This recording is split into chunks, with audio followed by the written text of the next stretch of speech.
was until that day that I felt anything. A flame I can't explain came alive inside of me when you. Hey, baby QR, happy first birthday, my apo. I pray na maging preacher ka one day at mga gawain ng Panginoon. Mahalin mo. Thank you. I love you. God bless you. Where he never said it'd keep me safe. Leap of faith, let's take it. Free the world inside. Feel our heartbeat racing. It's a second chance of a lifetime. Extravagant, outrageous.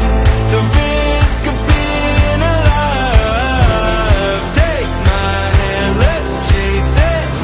It's a second chance of a lifetime. Happy birthday, QR. Mahal na mahal kita. Nagpapasalamat ako sa Panginoon dahil binigay ka niya sa amin. Sobrang saya namin dahil ikaw yung binigay niya. Dati prayer ka lang namin ni daddy mo, pero ngayon, sineselebrate na namin yung first birthday mo. So, mahal na mahal kita, QR. Pinapanalangin ko lang na sana sa paglaki mo, mahalin mo din yung gawain ng Panginoon kasi ito na yung magiging buhay natin. Pagpe-pray kita lagi. I love you, QR. The prison I was in crumbled away. Leap of faith, let's take it. Free the world inside. Feel our heartbeat racing. It's a second chance of a lifetime. Extravagant, outrageous. The risk of being alive. Take my hand, let's chase it.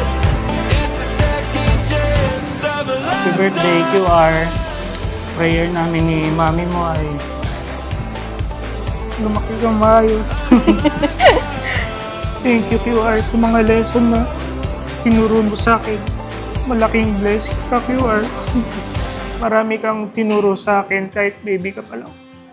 Kaya prayer ko, QR, mas maging tapat ka sa Panginoon na lahat ng choices mo balang araw ay sana piliin mo yung kalooban ng Panginoon palagi.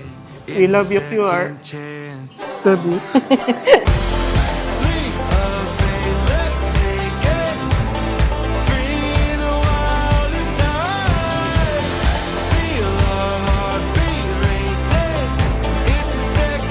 Happy birthday, Apo Ching! We're so thankful to the Lord, lalo ng Mamila. Ako'y masaya na dumating ka sa buhay namin. May you grow in loving and serving the Lord. At all the best, Apo Ching. Love you! Happy birthday! Hi, QR. Love you. Sana lumaki kang may takot sa Diyos.